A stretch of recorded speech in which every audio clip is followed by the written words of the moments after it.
Amy Smith and Verena Varga brew an Asian culture drink called kombucha. It's a fermented tea that contains 0.5% alcohol. They've been producing the drink on their farm, Beet Organics, since 2014. So the raw ingredients for kombucha are tea, usually black tea. You can also use green tea. And then we use organic cane sugar.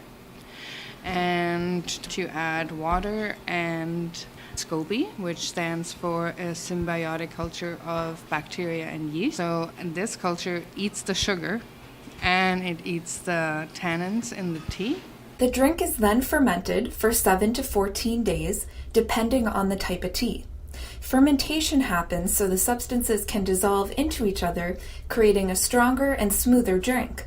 But that's how the drink develops its alcohol content. So after that, the tea is finished, and then we flavor it usually, either with fruits or ginger or herbs. Well, that was how we started getting into making and selling kombucha, actually, because we have an organic vegetable farm, and we were making kombucha for ourselves and drinking it at home, and just really were blown away by how delicious it was ourselves. And we started selling it. Beet Organics sells the drink in bottles and on tap in 3 local restaurants. But the fact it has alcohol in it has created a bit of a problem from the PEI Liquor Commission. One of the restaurants, My Plum My Duck, received a visit from the liquor board last week.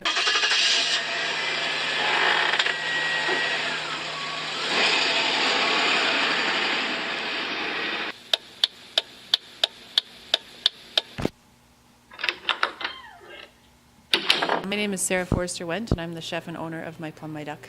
He comes in at 8 p.m. or 8:15 on often a Saturday night, because that's when we're selling alcohol. Yeah. I was up to my elbows in making veggie burgers and had to ask if I could wash my hands, and he said I can. I've got to give you a warning.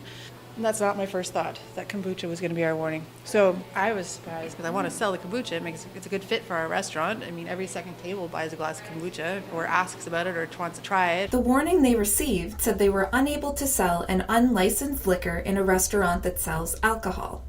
When the woman asked if they could get a brewery license, they were denied because the drink isn't considered an alcohol. So when I have it, it's considered an alcoholic beverage, but it's a non-alcoholic beverage at a place that doesn't have a liquor license, or Superstore or Sobeys, or, where you don't have to have an ID to buy it. Amy and Verena got a similar visit the next day. He mentioned that he was there to talk about kombucha. He got out of the car, introduced himself as the liquor inspector, and that he wanted to talk about the kombucha, and that we wouldn't be able to sell it through licensed establishments because all liquor on the island has to be sold through the Liquor Commission.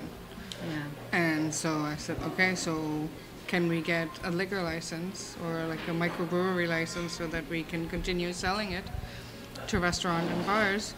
He said no, because you're not making alcohol. It was very overwhelming, and I feel everything moved really fast.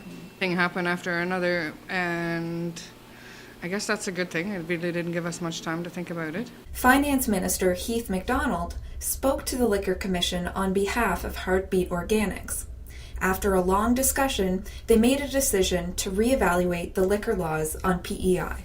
Reached out to both of us and said that, he was really concerned about wanting to see PEI businesses grow, not shrink, and that he was familiar with kombucha. He was familiar with, and he drank it and loved it and, felt like it was a good product. So he was going to have his office work on it on Monday morning to try to start changing regulations so that we would be able to sell kombucha legally in PEI. And so basically we were given the go-ahead to start selling it again. Everything really worked out for the best. It's been really great to know that there's such a great community behind us that really stands up for local business.